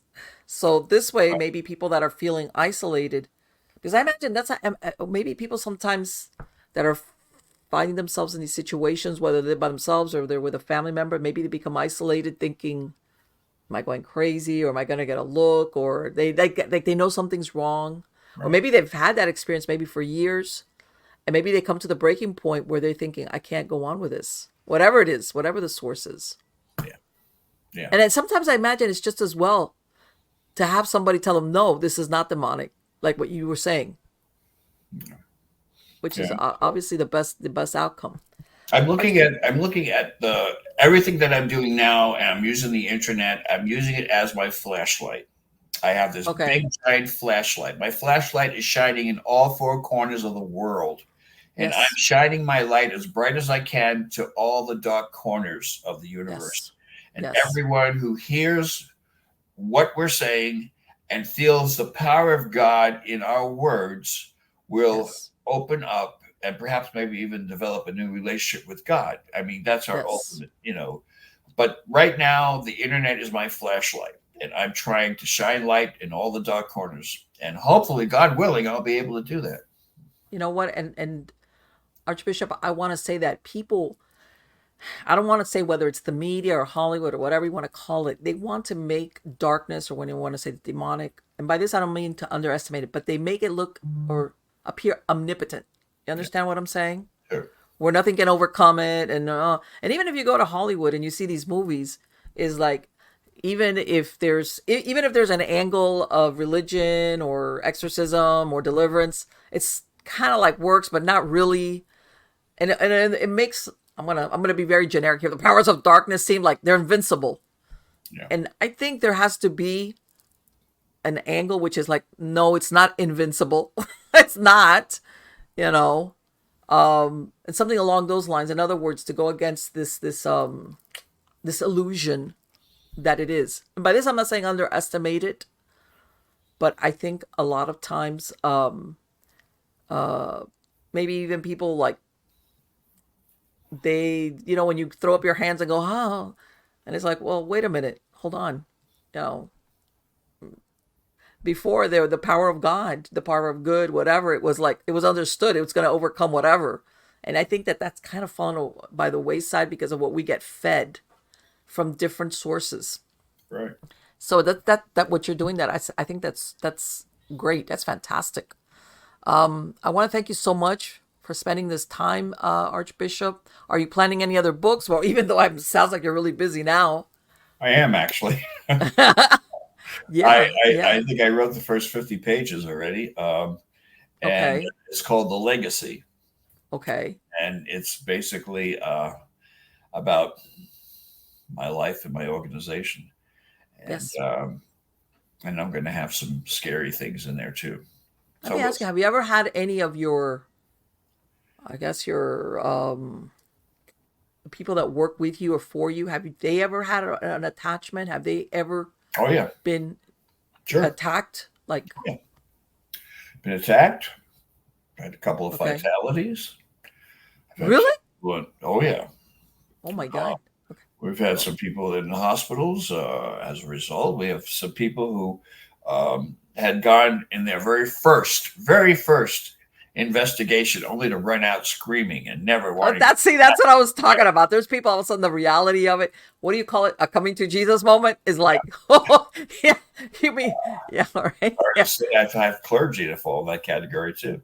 So I mean, it happens, Sure, sure. we're human. We're subject to all these human Of emotions, course. subject to shock.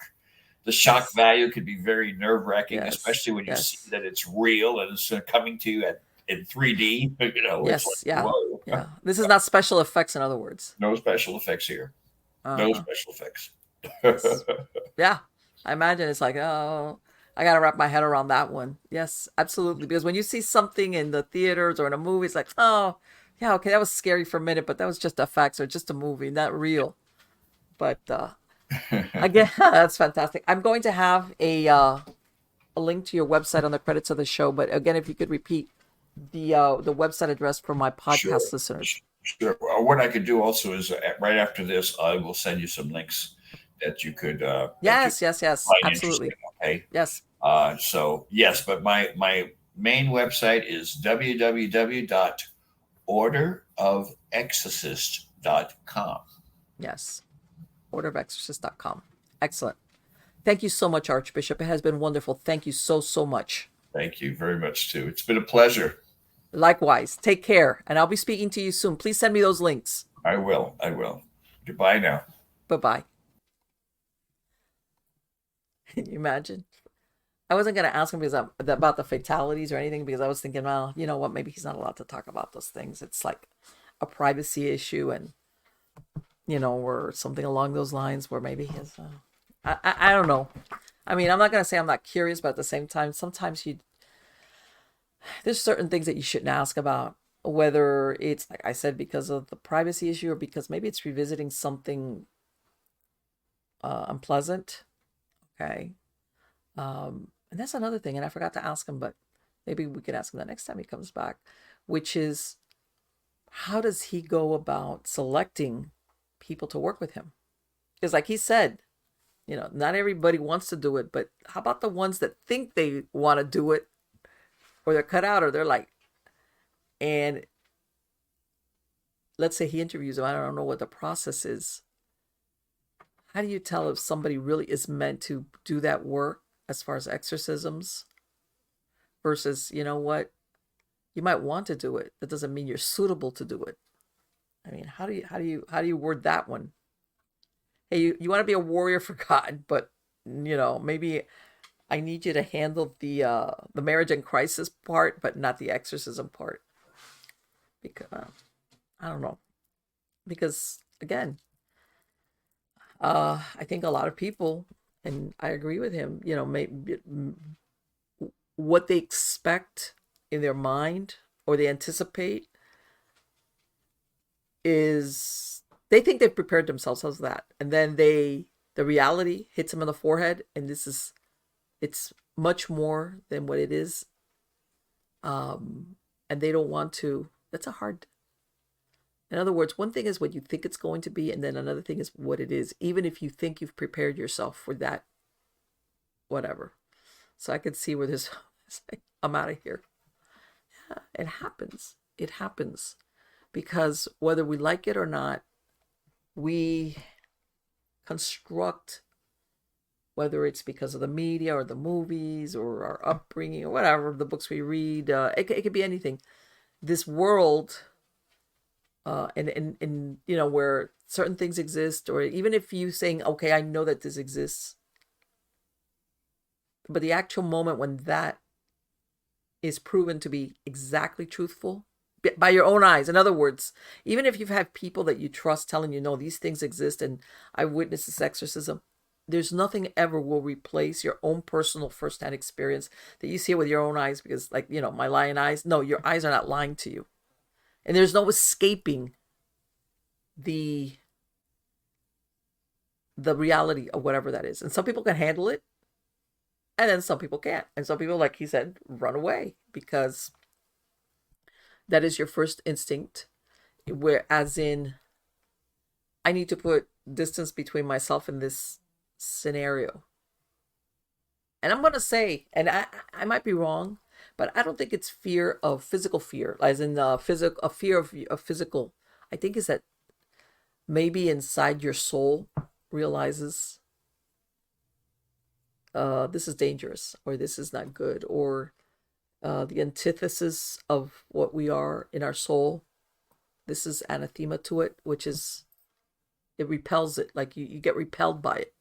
Like this is your first instinct when you're coming across something, maybe somebody that's possessed, or somebody that there's some type of demon, unhuman, whatever turbulence around them.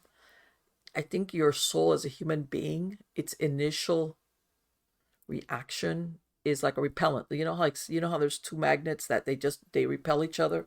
That your first instinct is like, I want to get out of here. And then I imagine, especially if you're new, you stand your ground, even if you're scared, and then they're the other ones that forget the part, like, I'm scared and I'm getting out of here part. It happens. It happens, which, again, I'm sure that not everybody is cut out for that work. As a matter of fact, I would think few and far between. I don't think it's that common for, how's this?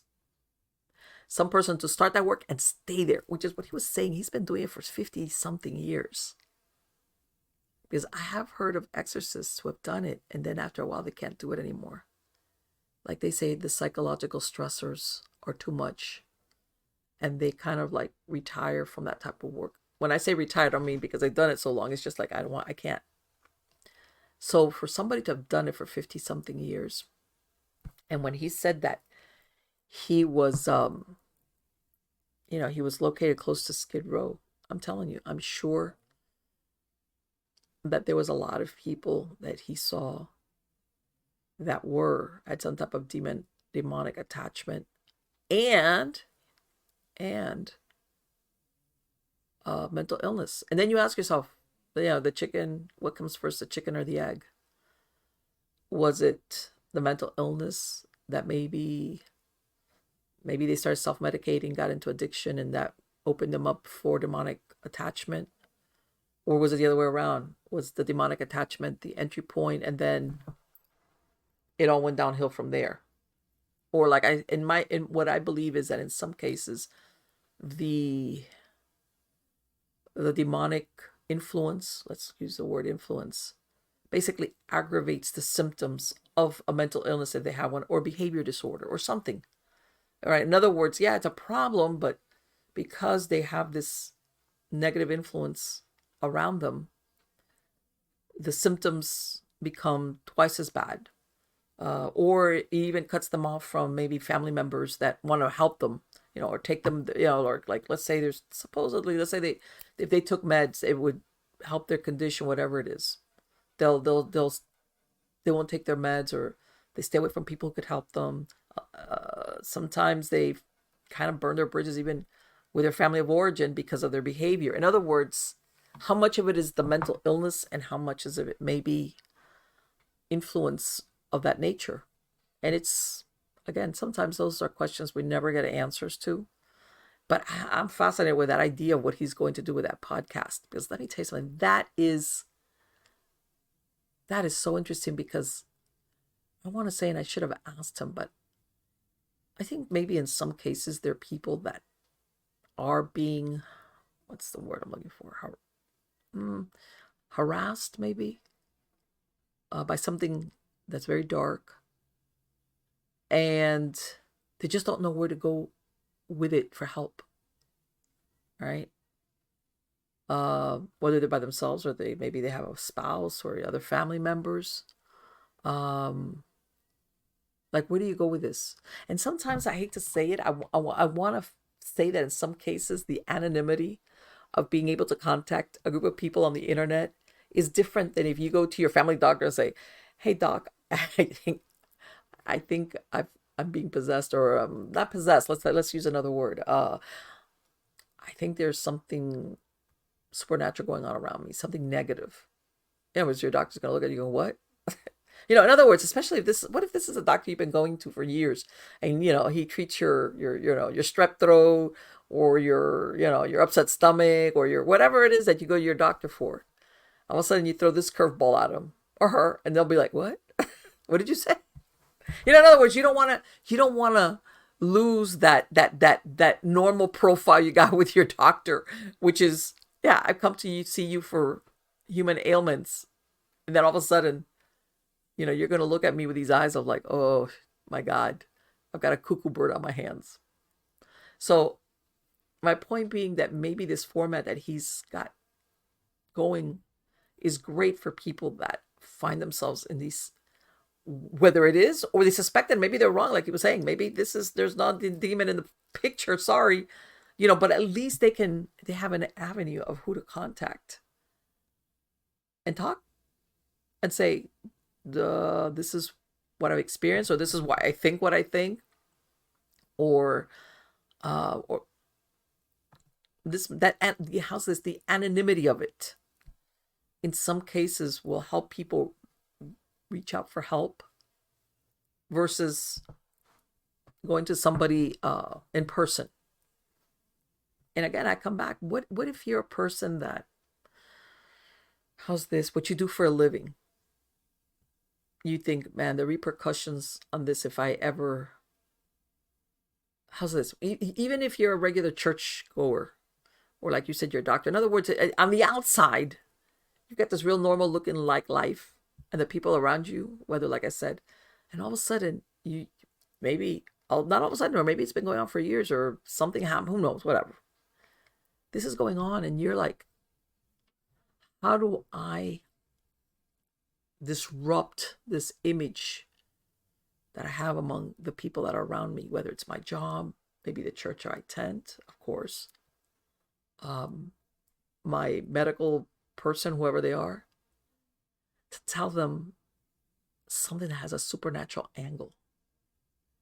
Especially if you're the kind of person that's like, oh, you're like, you're 100% normie. The people sometimes worry about that, or don't want to. In other words, they're second guessing themselves, but part of them knows that something is going on, but they don't want their priest or their clergy, whoever, look at them and go, what did you say? Or their doctor, or God forbid, their job, if they have some type of position. And even not, let's face it, do you want to, I don't care if you're the receptionist at a place, do you really want to be that person that, the one that thinks they're possessed? I remember one time, this was many years ago, I used to belong to a writers club, and we would, we would have these, I think, was it once a month? Well, once a month. It was a once-a-month meeting at a bookstore. It was a Barnes & Noble, which I don't think is there anymore, unfortunately. But anyway, we would all meet at the Barnes & Noble. I think it was like Sundays, and we would talk. And it was like a writer's group, but it wasn't so much about critiquing. It was just a place to talk and, ideas, and just to get together with other people that are into writing. Anyway. And, some members were there all the weeks, and then others would come and go. You would see them for a while, and then they would come back. And then, so you were always meeting new people. And, and it's, like every group, there's a little cuckoo birds. I don't care, whatever. That's like, makes life more interesting. But anyway, I remember one day, I sit next to this girl. I hadn't seen her before. And we're like, oh, when you're a group, you right away, you start talking to somebody, even if you've never met them, because that's the whole idea, right? So hi, I can't remember her name, and I can't remember. We must have been like 10 minutes into, people are talking, and she goes, that about 2 years ago, I had an exorcism done. And I remember I went like, what? I was like, she was this young girl. She must have been in her early 20s. And I went, oh, I mean, this came out of nowhere. This came out of left field. Like, by the way, this was my paranormal work had nothing to do with my writing work. Nobody really knew that I wasn't doing the paranormal stuff. I was there more for the writing part. And I remember I was like, I didn't know what to say. I was like, oh, I didn't know, like, is that bad or good? And she starts telling me how apparently she had been suffering some type of demonic attack since she was like a teenager, and she had to have its exorcism. And I was like, what in the world? And that threw such I didn't know how to handle that. I mean, she was a nice lady, a nice girl. She wasn't, but right away, there was this flavor of erratic about her. And it was like, how much of this is true? Is like, man, give me a break. You don't throw that at somebody you just met. You would think, and this is just me, Like, hey, if I'm gonna tell anybody that I was ever exercised, it would have to be somebody that was that I knew pretty well. And even then, I would think twice about it. And she's just like throwing that at me, and I was like, okay. And you know what's really funny? Because she never came back to future meetings. All right. And I don't know. I mean, part of me wanted to ask her, but I said, you know what? If I keep asking about this, she's going to give me details that I really don't want to hear. I said, oh, that's interesting. And I was like, very, very weird. My point being, again, that most people, unless you're like what he was saying, you're seeking attention, if they think or believe that they're undergoing some type of demonic interference, they think good and hard about going to somebody that knows them personally. Because let's face it, nobody wants to be looked at like that person. So the Archbishop's idea of that, I think, is magnificent. It's great because it can probably get help to people who really need it. All right, whether it's prayers or maybe it's not an exorcism thing. Maybe it's not. Maybe it's something that's sliding into that in that direction. And maybe when this person starts talking more, they talk about, I guess, amongst the panel, it's like, well, maybe we can do some intercession for you with prayers and this and that, but you're not at the exorcism level yet. All right, let's get you this type of help. Hey, there's people out there that recognize that something's going on. Whether and you know what, and maybe it's like what the Archbishop was saying, you were at the wrong place at the wrong time. Next thing you know, stuff is weird, stuff is going on, and it might be nightmares, it might be things that you're seeing, experiencing, God knows.